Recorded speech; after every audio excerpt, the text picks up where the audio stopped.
ഇന്ന് നമ്മുടെ ലോകം അഭിമുഖീകരിക്കുന്ന ഏറ്റവും വലിയ പ്രശ്നം മനുഷ്യന്റെ ഉള്ളിൽ നിന്ന് ഒരു സാധനം പോയി.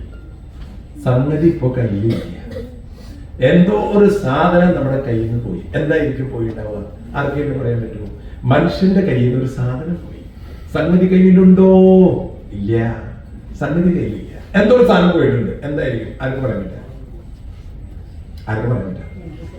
നിങ്ങൾ പോക്കറ്റിൽ നഷ്ടപ്പെട്ട ഒരു കാര്യം ആലോചിച്ചിട്ടിരിക്കുന്നത്. മനുഷ്യ കുലത്തിൽ എന്തോ ഒരു സാധനം നഷ്ടപ്പെട്ടു പോയി. സ്നേഹം, നിറയെ സ്നേഹമാണ്. ഇഷ്ടപ്രകാരം ഹണി ട്രാപ്പാണുള്ളത്. ഇപ്പൊ സ്നേഹം കൊണ്ട് മനുഷ്യൻ മരിച്ചുകൊണ്ടിരിക്കുന്നു. പിന്നെ സ്നേഹം ഉണ്ടാകുന്ന സ്നേഹം കൊണ്ട് മനുഷ്യനെ എല്ലാവരും കൊല്ലണത്. I love you. അതിനെ കൊണ്ടുവന്ന എന്നെ കൊന്നു. ഇന്ന് ഈ ലോകത്തിലെ ഏറ്റവും വലിയ ആയുധം സ്നേഹമാണ്. സ്നേഹം നടിച്ച് നമ്മുടെ അടുത്ത് വരും, നമ്മളെ കൊല്ലും. ഇന്ന് ഈ ലോകത്ത് നമ്മൾ വിചാരിക്കുന്നത് സ്നേഹം എല്ലാവരുടെ കയ്യിലും, ഭാര്യയുടെ കയ്യിലും, ഭർത്താവിന്റെ കയ്യിലും. ഭർത്താവ് ജോലി കഴിഞ്ഞ് വരുമ്പോ ഭാര്യ പൂമുഖവാതിലിൽ സ്നേഹം തുളുമ്പുന്ന പൂത്തിങ്കളാണ് ഭാര്യ. ഒരു ഗ്ലാസ് ജ്യൂസ് ആയിട്ട് നിൽക്കുന്നു. എന്താ തരം? ഇങ്ങനെ വേണം ഭാര്യമാരായി. അപ്പൊ ഭർത്താവ് അത് കാണുമ്പോ എന്ത് പറയും? നീ കുടിക്കേ, നീ കുടിക്കേ. ആ സ്നേഹം നിങ്ങൾ മനസ്സിലാക്കണം. ആ ഭർത്താവ് എന്താ പറയുന്നത്? നീ കുടിച്ചിട്ട് മതി ഇരിക്കുന്നു എന്ന് നിങ്ങൾ തെറ്റിദ്ധരിക്കരുത്. അവള് കുടിച്ചിട്ട് ചാവോ നോക്കിയിട്ട് വേണം. നീ ആദ്യം കുടിക്കേ. അങ്ങനെ പറയില്ല. നീ കുടിച്ചിട്ട് അതിൽ സൈനൈഡ് ആണോ വേറെ എന്താ കളിക്കുന്നത് നമുക്കറിയില്ലല്ലോ. ഞാൻ പത്രമൊക്കെ വായിക്കുന്നുണ്ട്, മനസ്സിലായ? അപ്പൊ എന്തോ ഒരു സാധനം മനുഷ്യ കുലത്തിൽ നിന്ന് നഷ്ടപ്പെട്ടു പോയിട്ടുണ്ട്. സത്യമായിട്ട് തോന്നിക്കും. ഭംഗിയുള്ള ഡ്രസ്സൊക്കെ എടുത്തിട്ട് ആൾക്കാർ നടക്കുന്നുണ്ട്. കാര്യമില്ല. സംഗതി അതിന്റെ ഉള്ളിലില്ല. എന്താണ്? എന്താണ്? എന്റത് കൊടുക്കട ഒരു അടിയവന് അല്ല കയ്യടി കൊടുക്ക്, കൊടുക്ക്. ഈ സാധനം പറയാൻ ഇത്തിരൊക്കെ പറയേണ്ട വന്നില്ലടാ. എന്നാലും നീയെങ്കിലും പറഞ്ഞല്ലടാ. ബാക്കിയുള്ളവരൊക്കെ എന്താണ് പറയാൻ? ഈ സാധനം മനുഷ്യന്റെ കയ്യിൽ പോയതാ. വേറെ കുറച്ച് കഥകൾ പറഞ്ഞു കുഴപ്പമില്ലല്ലോ. അതായത് ഒരിക്കല് ഒരു മനുഷ്യൻ നടന്ന് കാട്ടിലെത്തി. ഇങ്ങനെ പോയിക്കൊണ്ടിരിക്കുന്ന സമയത്ത് ഇയാളെ ഇതിനെ തിന്നാനായിട്ട് ഒരു പുലി ഇയാളെ കൂടി രക്ഷപ്പെടാൻ വേണ്ടി ഇപ്പൊ പുലി ഇറങ്ങുന്ന സമയമാണല്ലോ. പുലി, ആന, കാട്ടുപോത്ത് ഒക്കെ ഇറങ്ങല്ലേ. ഈ പുലിയെ കണ്ടോണ്ട് ഇയാൾ ഓടി ചെന്നിട്ട് മരത്തിന്റെ മുകളിൽ കയറി രക്ഷപ്പെടാൻ. നേരെ മരത്തിന്റെ മുകളിൽ കയറി ചെന്നപ്പോ അവിടെ ഇരിക്കുന്നു ആര്? കൊരങ്ങൻ. അവിടെ ഒരു കുരങ്ങിരിക്കുന്നു. കുരങ്ങൻ കയറി വരുന്ന ആളെ കേട്ടപ്പോ കേറ്റി. കുരങ്ങൻ മനുഷ്യനായിട്ട് ചെറിയ ബന്ധല്ലേ, ഫ്രണ്ട്സ് അല്ലേ. അപ്പൊ അതുകൊണ്ട് കയറി വേണമെന്ന് പറഞ്ഞ് കുരങ്ങൻ എന്ത് ചെയ്തു? ഇയാളെ കുരങ്ങന്റെ അടുത്ത്. അപ്പൊ പുള്ളി മേപ്പോട്ട് നോക്കിയപ്പോ കുരങ്ങന്റെ കൂടെ അവൻ സേഫ് ആയിട്ടിരിക്കും. അപ്പൊ പുലി പറഞ്ഞു, എടാ കൊരങ്ങ, നമ്മളൊക്കെ കാട്ടിലുള്ള ആൾക്കാർ, മനസ്സിലായ നിനക്ക്? നിന്റെ അടുത്തിരിക്കുന്ന സാധനം ഉണ്ടല്ല, കാട്ടില് ജനിച്ചല്ല നാട്ടില് ജനിച്ചവനെ അവനെ വിശ്വസിക്കാൻ കൊള്ളില്ല. നീ അവനെ ഇങ്ങനെ തള്ളിടത്തേക്ക് വേഷം തട്ടൊന്നൂടാ. അപ്പൊ കുരങ്ങൻ പറഞ്ഞു, ഞാനങ്ങനെ അത് ഞാൻ ചെയ്യില്ല. എന്നിൽ അഭയം പ്രാപിച്ചിട്ടുള്ള ഒരു ജീവിയെ അങ്ങനെ ഞാൻ തള്ളിയിട്ടില്ല. മനസ്സിലായ? അപ്പൊ പുലി പറഞ്ഞു, ഒരു കാര്യം നിന്നോട് ഞാൻ പറയാം. നിനക്ക് ആ സാധനത്തിന് മനസ്സിലാവണ്ടാണ്. നീ ഇപ്പൊ കൂട്ടിലിരുത്തിയുള്ള സാധനം ഉണ്ടല്ല, കൂടിയിരുത്തിയുള്ള സാധനം ഉണ്ടല്ല, നിനക്ക് മനസ്സിലാവേണ്ടത്. ഞാൻ പറഞ്ഞത് കേട്ടോ, ഞാൻ അങ്ങനെ ചെയ്യില്ല. അപ്പൊ പുലി പറഞ്ഞു, ഞാൻ എന്നാ ഇവിടുന്ന് പോണില്ല, അവനെ കിട്ടിയിട്ടേ ഞാൻ പോവുള്ളൂ. അവിടെ ഇരുന്നു. കുറെ കഴിഞ്ഞപ്പോ എന്ത് വന്നു? കുറെ കഴിഞ്ഞപ്പോ പുലിക്ക് അത് വന്നു. ഏത് വന്നു? ഉറക്കം. ഉറക്കം വരില്ലേ? പുലിക്ക് എന്ത് വന്നു? ഉറക്കം വന്നു. പുലി ഉറങ്ങി. കുരങ്ങനും വന്നു, അത് വന്നു. എന്ത് വന്നു? മനുഷ്യന് വരുമോ? ഉറക്കമില്ലാത്ത ജീവിയുടെ പേര് പറയാ എന്ന് SLC ക്വസ്റ്റ്യൻ വന്നാൽ പിള്ളേർ ആരുടെ പേര് എഴുതും? മനുഷ്യൻ. മനുഷ്യര് രാത്രി ഉറക്കില്ല. എന്തോരം പേര് നിങ്ങൾ ആലോചിച്ച് ദൈവം സൃഷ്ടിച്ചത് ഈ പ്രപഞ്ചത്തിൽ രാത്രി എന്ന് പറഞ്ഞാൽ ഉറങ്ങാനാണ്.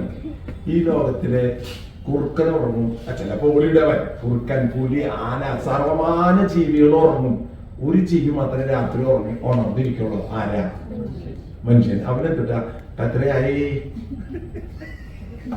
ഉറങ്ങ 1 മണിയായി, നീ പോയി കിടന്ന് ഉറങ്ങിക്കേ. ഇവനിങ്ങനെ എന്തൊക്കെ മനുഷ്യന് ഉറങ്ങേണ്ട സമയത്ത് ഉറങ്ങില്ല. അപ്പോ ആ കാട്ടിൽ പുലിയും കുറുക്കനും മനുഷ്യനുണ്ട്. അതിൽ ഉറങ്ങാത്ത ആളാരാ? മനുഷ്യൻ. അവൻ എന്നിട്ട് എന്താ ആലോചിക്കണത്? അവൻ മരത്തിന്റെ മുകളിലാണ്, താഴെ പുലിയാണ്, അടുത്ത് കുരങ്ങനാണ്. ഇവരൊന്ന് ആലോചിക്കും. ഇവന് ദൈവം ബുദ്ധി കൊടുത്താണല്ലോ, മറ്റൊരെണ്ണത്തിന് ബുദ്ധി ഇല്ലല്ലോ. അപ്പൊ അവിടെ നിന്ന് ആലോചിച്ചു, എന്താണ് ഇവിടത്തെ രക്ഷപ്പെടാനുള്ള ഒരു മാർഗം? എങ്ങനെ ഞാൻ ഇവിടത്തെ രക്ഷപ്പെടും?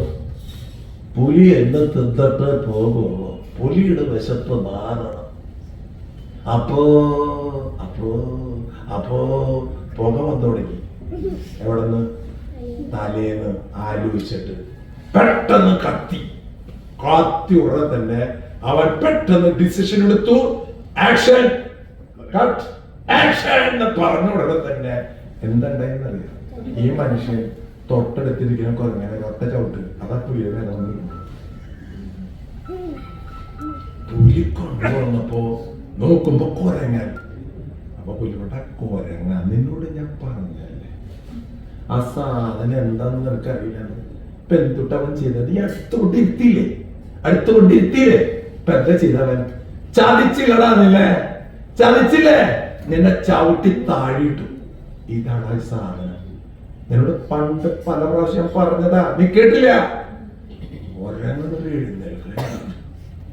ഞാനവനെ അടുത്തിരുത്തിച്ചപ്പോ ഒരൊറ്റ കയറ്റണം മരത്തിന്റെ പൊടി. മനുഷ്യന്റെ അടുത്ത് നിന്ന് അവന്റെ മുഖത്തേക്ക് നോക്കി.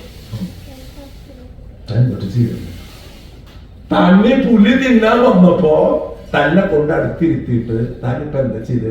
അപ്പോ മനുഷ്യൻ മറ്റൊരു പ്രത്യേക ഭാവമുണ്ടല്ല. അപ്പൊ കുരങ്ങൻ, അപ്പൊ പുലി ഇവിടെ നിന്നിട്ട് അവൻ ഇങ്ങോട്ട് ഇട്, ഞാൻ ഇപ്പൊ ശരിയാക്കി നീ വിശന്നിട്ടൊന്നുടാ. അപ്പൊ കുരങ്ങൻ പുലിയോട് ഒരു വർത്താനം പറഞ്ഞു. അത് പറയാൻ ഇത്രയും പറഞ്ഞുണ്ടാക്കി.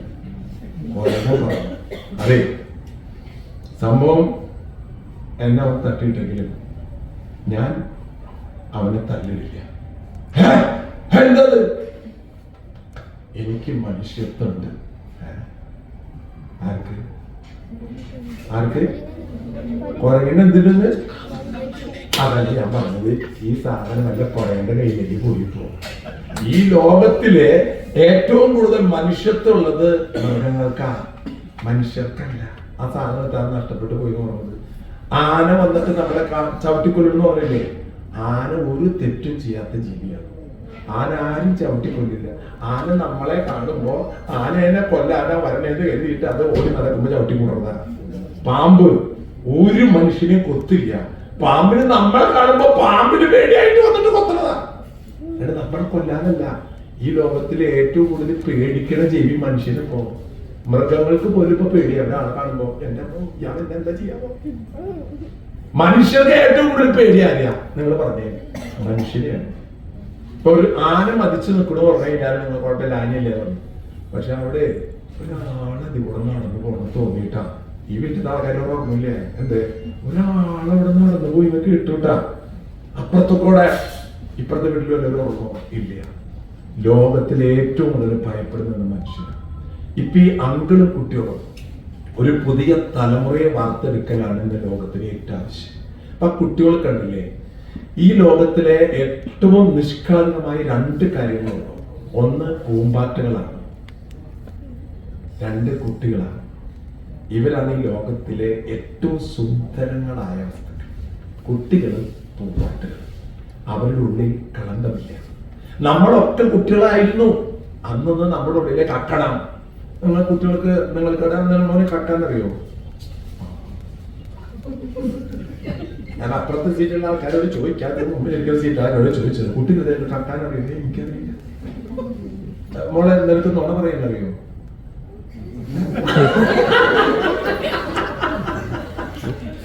നേരിട്ട് ചോദിച്ചതിൽ വിഷമാവും. ഇതൊന്നും അറിവില്ലാത്തവരായിരുന്നു നമ്മൾ ഈ ലോകത്ത് ജനിച്ചപ്പോ നുണ പറയാന്നുള്ളത് എനിക്കറിയില്ല, നുണ എങ്ങനെയാണെന്നറിയില്ല. പിന്നെ നമ്മൾ പഠിച്ച്. കക്കാനറിയും നമുക്ക് ഇല്ല, പഠിച്ച്. കൊല്ലാനറിയോ നമുക്ക് തന്നെ അറിയും. ഒറ്റ മനുഷ്യനെ കൊല്ലാൻ എനിക്കറിയില്ല, പക്ഷെ മനുഷ്യർ പഠിച്ചു കൊല്ലാം. ഈ ലോകത്തിലെ എല്ലാ പ്രശ്നങ്ങൾക്കും കാരണം എന്താ? മനുഷ്യന്റെ ഉള്ളിൽ നിന്ന് ആ സാധനം പോയി, മനുഷ്യത്വം. ഇപ്പൊ നിങ്ങളൊക്കെ പല ഡ്രസ്സ് ഇട്ടുകൊണ്ട് ഇരിക്കുന്നുണ്ടെങ്കിലും ഡ്രസ്സ് കൂരിട്ടൊക്കെയും എല്ലാവരും ഒരുപോലെയാണ്. ഊരിയിടണ്ട, ഞാൻ പറഞ്ഞു. എല്ലാ മനുഷ്യനും ഡ്രസ്സ് ഊരിയിട്ടാലുണ്ടല്ല ഒരേപോലെ, കളർ വ്യത്യാസം ഉണ്ടെന്ന് മാത്രമേ ഉള്ളൂ. നമ്മളൊക്കെ മനുഷ്യരാണ്. നമ്മൾ വ്യത്യസ്തരാവാൻ നോക്കുകയാണ്. നിന്നെ പോലെയൊന്നുമല്ല ഞാൻ, നിന്നെ പോലെയൊന്നുമില്ല ഞാൻ. ആരായാലും സിമിത്തേരിക്ക് പറയാം, ഞാൻ കാണിച്ചു തരാം. ഞാൻ എത്ര ആൾക്കാരെ കിടക്കണേ ഞാൻ കണ്ടിട്ടുണ്ട് അവിടെ. ഞാൻ ഇപ്പൊ ശവക്കോട്ടയെന്നാ പറയണേ. അവിടെ ശവക്കോട്ടയൊക്കെ വൃത്തിയായിക്കൊണ്ടിരിക്കുക അവിടെ പറയണേ. എല്ലാവരും കിടക്കുന്നുണ്ട്. നമ്മള് മരിച്ചാലുണ്ടല്ല മനുഷ്യത്വം മുഖത്തിങ്ങനെ നിറഞ്ഞു നിൽക്കും. മഞ്ചേരി കിടക്കണം നമ്മുടെ മുഖത്ത് കണ്ട വിദ്വേഷമില്ല, വെറുപ്പില്ല, വൈരാഗ്യമില്ല. അന്തോണി സൂണ്യാളും കിടക്കണം തൊട്ട് മുത്താത്തൊന്നും. അതുകൊണ്ട് ആൾക്കാരൊക്കെ നമ്മൾ തൊട്ട് മുത്തത്ത് മരിച്ചു കിടക്കുമ്പോഴേ. കാരണം ഇപ്പൊ അത് പുണ്യാളനെ ആര് മരിച്ചാലും നമ്മള്, കാരണം ഈ മരിച്ചപ്പോ പുണ്യാളനായിട്ട്. അപ്പൊ നമ്മളൊക്കെ ഒന്ന് നല്ലവരായിട്ട് ഇടണമെങ്കിൽ ഒന്ന് മരിച്ചു കിട്ടണം. മരിച്ചു കിട്ടി കഴിഞ്ഞാൽ എല്ലാവരും നല്ലവരും നോക്കി മരിച്ചിട്ട് ചർമ്മ പ്രസംഗം കണ്ടണ്ട. എന്താ അല്ല കഥറിയാം. ഏത് ചർമ്മ പ്രസംഗം? ഈ ചർമ്മപ്രസംഗം പറയുന്ന കാര്യത്തിൽ ഞാൻ ചില അച്ഛന്മാര്, സ്പെഷ്യൽ അച്ഛന്മാരുണ്ട് ചർമ്മപ്രസംഗത്തില് PhD എടുത്തിട്ടുള്ള ആൾക്കാരുണ്ട്. അവരെയാണ് ഈ ചർമ്മപ്രസംഗം ഏൽപ്പിക്കുക. മരിച്ചു കഴിഞ്ഞിട്ട് 2 വാക്ക് പറയണ്ടേ. അപ്പോ എല്ലാവരും കൂടി ചർമ്മപ്രസംഗം വരുമ്പോ അച്ഛൻ 2 വാക്ക് പറയാം. അയ്യോ എനിക്ക് ആരാന്ന് അറിയില്ല. അല്ല എന്ന് പറയേ. അത് നമ്മുടെ തോമസ് അച്ഛനോട് പറഞ്ഞു. അച്ഛൻ അതിൽ എക്സ്പെർട്ട. അച്ഛൻ പറഞ്ഞല്ലേ. അപ്പൊ അച്ഛൻ ഒരു ചർമ്മ, അല്ല ഞാൻ പറയണോ, അച്ഛൻ പറഞ്ഞാൽ വളരെ നന്നാവും. ഏത് ചർമ്മപ്രസംഗം? അപ്പൊ അച്ഛനാ ശരി. ആളുടെ പേരെന്താ? ആളുടെ പേര് ഗർവാസീസ്. ഞാൻ ഗർവാസീസിനെ കുറിച്ച് അച്ഛനോട് പറഞ്ഞുതരാം. എനിക്ക് വേറെ ഒന്നും പറഞ്ഞുതരാം, പേര് മാത്രം കിട്ടിയാൽ മതി. കാരണം ഇതിന്റെ ഫോർമാറ്റ് ഒന്നാണ്. ആര് മരിച്ചാലും, ഗർവാസീസ് മരിച്ചാലും, തോമസ് കുട്ടി മരിച്ചാലും അച്ഛന്റെ പേര് ഫോർമാറ്റ് ഉണ്ട്. അതാണ് അച്ഛൻ പറയണം. പ്രിയമുള്ളവരെ, നമ്മുടെ ഗർവാസീസ് എത്രമാത്രം ഈ നാടിനെ ഗുണം ചെയ്തു എന്ന് ആരോട് ചോദിച്ചാലും പറയും. നമുക്കറിയില്ല, ഇയാളുടെ ഭാര്യ എന്തുമാത്രം ആ മനുഷ്യനെ മിസ് ചെയ്യുന്നു. ഇത്ര നല്ല ഒരു മനുഷ്യൻ ഈ സ്ത്രീയുടെ ജീവിതത്തിൽ ഇനി കിട്ടാനില്ല. ഈ ഭാര്യ നോക്കത് എന്തൊക്കെ സംഭവം. അച്ഛനെ സംബന്ധിച്ചിടത്തോളം ഇങ്ങനെ സംഭവം ഉണ്ട്. സാധനങ്ങളൊക്കെ ആർക്ക് വേണമെങ്കിൽ വെക്കാം. പറഞ്ഞോണ്ടിരിക്കുക മക്കൾക്ക് വേണ്ടി എന്തുമാത്രം ഇയാൾ ത്യാഗം സഹിച്ചു. ചക്കൻ മക്കൾക്ക് വേണ്ടിട്ട് ഈ മനുഷ്യൻ നാടിന്റെ ഒരു വലിയ നന്മയാണ്. നാട്ടുകാരൊക്കെ കൊറേ പ്രസംഗത്തില്ല. മഞ്ചക തിരിക്കണ ഒരു ചേച്ചി എഴുന്നേറ്റ് അയാളെ മൊത്തിക്കല്ല, ഈ കിടക്കണ ആളെ മഞ്ചേരിക്ക് നോക്കി എഴുന്നേറ്റ് ഇയാളുടെ ഭാര്യ നോക്കി. ആരൊക്കെ മരിച്ചു? ഈ പറഞ്ഞതൊക്കെ കേട്ടപ്പോഴേ ഈ മരിച്ച ആളാണെന്ന് എനിക്കൊരു സംശയം. മനസ്സിലായ? അപ്പൊ അതുകൊണ്ട് മരിച്ചു കഴിഞ്ഞിട്ട് ഈ ഭൂമിയിലെ നിന്നെ കുറിച്ച് ചരമപ്രസംഗം പറഞ്ഞിട്ട് നിനക്ക് അവിടെ കിടന്ന് ചിരിക്കാൻ പറ്റുകയാണെങ്കിൽ നല്ലതാണ്. നമുക്ക് ചിരിക്കാൻ പറ്റാണ്ടിരിക്കാൻ വേണ്ടി വായൊക്കെ കൂട്ടിക്കെട്ടിയിട്ടാണ് കിട്ടുന്നത്. നീ അതൊന്നും നടത്താനും പറയണ്ട. അതുകൊണ്ടാണ് ഈ മരിച്ചു കഴിഞ്ഞാൽ ആടി കെട്ടുന്നത്. മതി, പറഞ്ഞതൊക്കെ മതി, മനസ്സിലായി? ഞാൻ പറഞ്ഞൊക്കെ കെട്ടി 4 കെട്ടെന്ന് കെട്ടണ്ട. 4 കെട്ട് വീടുകൾ 4 കെട്ട് കേട്ടല്ലേ? ആ 4 കെട്ട് കെട്ടിയിട്ടാണ് ഒരാളെ കൊണ്ടുപോകുന്നത്. മറ്റേ വീടല്ല, 4 കെട്ടുന്നു. ആദ്യത്തെ കെട്ട് കെട്ടിയവരാണ് ഈ ഇരിക്കുന്ന ആൾക്കാർ. ഭാര്യയുടെ കഴുത്തിൽ കെട്ട് കെട്ടി താലി കെട്ടി ആദ്യത്തെ കെട്ട്. അത് കഴിഞ്ഞ കുറച്ച് കഴിഞ്ഞ് മരിച്ചു ശ്വാസം പോയിട്ട് എന്ന് പറഞ്ഞു കഴിഞ്ഞാൽ ആടി കെട്ടും. അപ്പൊ അത് എത്താമത്തെ കെട്ടാണ്? രണ്ടാമത്തെ കെട്ട്. മൂന്നാമത്തെ കെട്ട് തള്ളവരിൽ കൂട്ടിക്കെട്ട്. മൂന്നാമത്തെ കെട്ട്. പിന്നെ കയ്യിൽ കൂട്ടിക്കെട്ട്. 4 കെട്ടിൽ നമ്മൾ പോകണം. കെട്ടിലും മട്ടിലും വളരെ ഭംഗിയായിട്ട് നമ്മൾ പോകണം. പൗഡറൊക്കെ ഇട്ട് ലിപ്സ്റ്റിക് ഒക്കെ തേക്കി നല്ല ഭംഗിയായിട്ട് പോകുമ്പോ എങ്ങനെ പോണത്?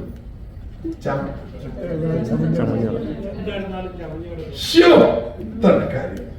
അപ്പൊ മരിക്കുമ്പോഴാണ് നമ്മൾ നല്ല മനുഷ്യര്, നാട്ടുകാരൊക്കെ നല്ലത് പറയാ. നിങ്ങൾ കിടക്കുമ്പോഴോ മുഖത്ത് ഭയങ്കര മനുഷ്യത്വം. കരം മരിച്ചല്ലോ. സത്യമായിട്ട് പറയുന്നത് കൊടുത്തൊരു തലമുറയെ വാർത്തെടുത്തില്ലെങ്കിൽ ഈ ലോകത്തിലെ എല്ലാ പ്രശ്നങ്ങൾക്കും കാരണം എന്താണെന്നറിയോ? അയൺ ബോക്സ് ആണ്. അയൺ ബോക്സ് ഉണ്ട് വീട്ടിൽ. അതാണ് മെയിൻ കാരണം. ഈ ലോകത്തിലെ ഈ പ്രശ്നങ്ങൾക്കൊക്കെ കാരണം ഇന്ന് ചെന്ന ആദ്യം തന്നെ അയൺ ബോക്സ് എടുത്തിട്ട് കത്തിച്ച് കളയാം. അപ്പോൾ നിങ്ങളുടെ വീട്ടിലെ പ്രശ്നങ്ങൾ അവസാനിക്കും. അയൺ ബോക്സ് എന്തിനു ഉപയോഗിക്കുന്നത്? മലയാളത്തിൽ പറഞ്ഞു തേക്കലാണ് അവന്റെ പ്രശ്നം. കംപ്ലീറ്റ് തേക്കണം. അവൾ അവനെ തേച്ചു, ഇവൾ ഇവനെ തേച്ചു, മറ്റവൻ അവനെ തേച്ചു. നിങ്ങൾ ഈ കമ്പനികൾ കണ്ടോ?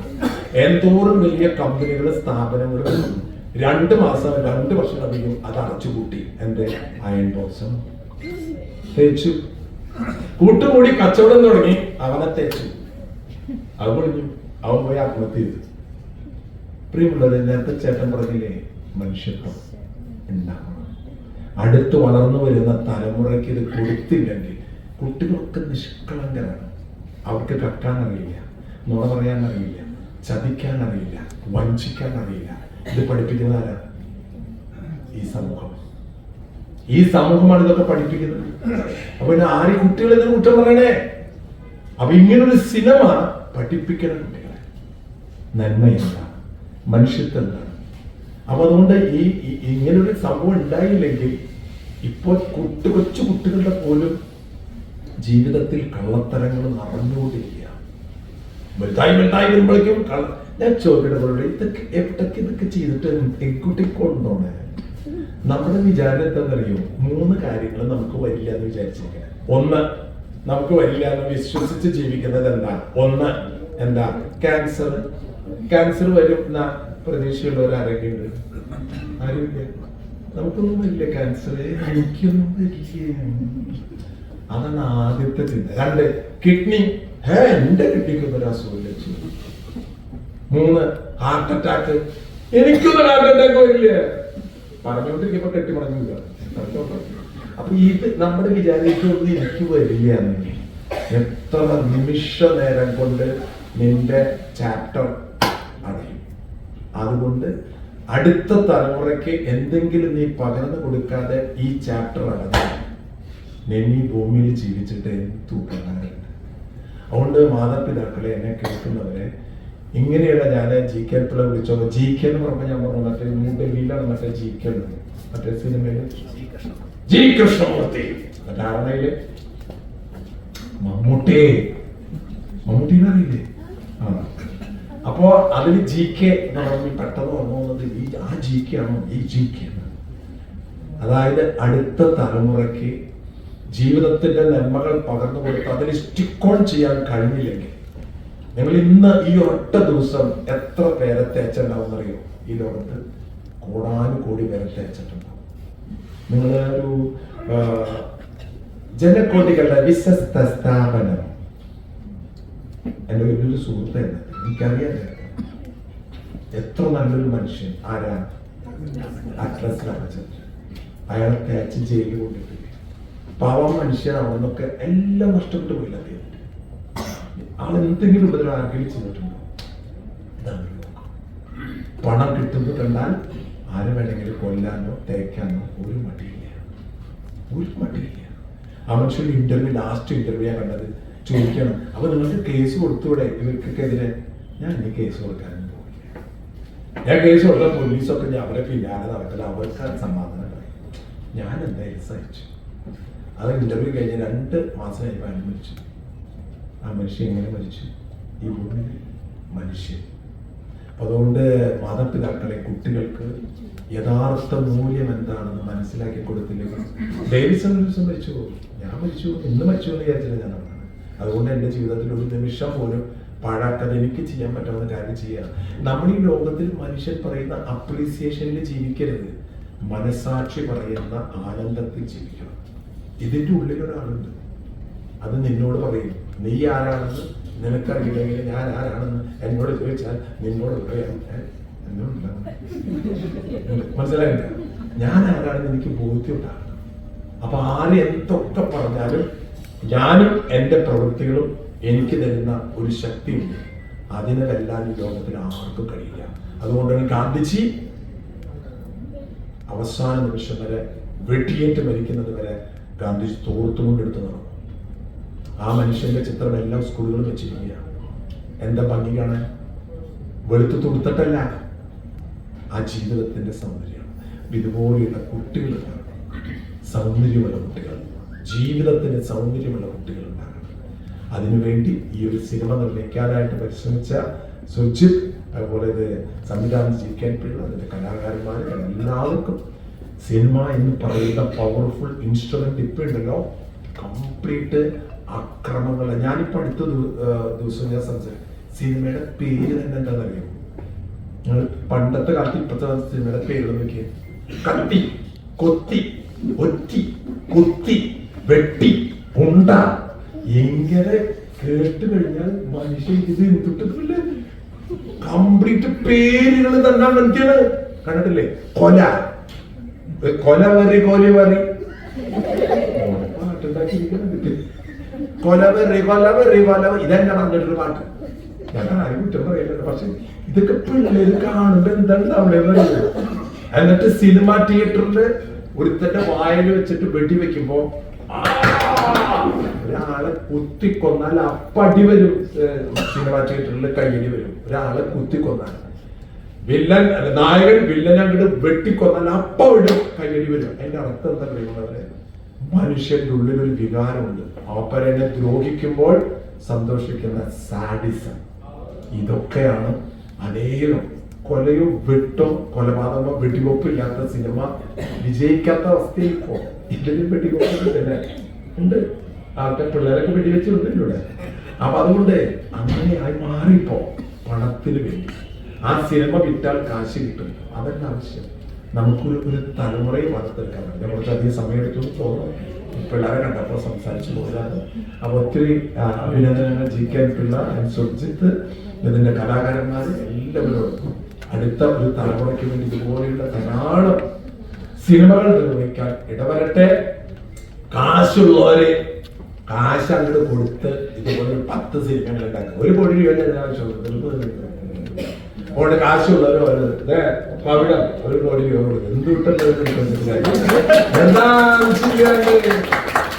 അതായത് നമ്മള് ചോറ് കൊടുത്ത ആൾക്കാരെ തിന്നാൽ ആ ചോറ് പോയി. പക്ഷെ 1 കോടി കൊടുത്ത് ഇങ്ങനത്തെ ഒരു ഇതുപോലെയുള്ള കുറെ കാര്യങ്ങൾ പിള്ളേർക്ക് പറഞ്ഞു കൊടുക്കണം.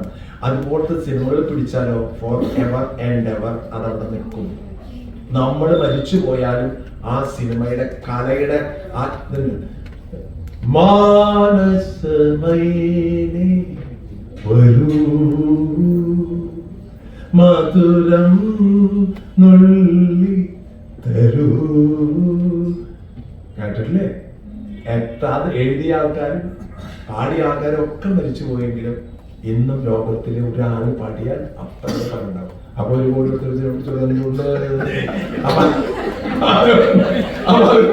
നമ്മളൊക്കെ കടന്നു പോയാലും ഈ ലോകത്തിന് വെളിച്ചം കൊടുക്കുന്ന പ്രകാശ ഗോപുരങ്ങളായി ഇതുപോലെ സിനിമകൾ വരട്ടെ എന്ന് ആശംസിച്ചുകൊണ്ട് പറഞ്ഞു.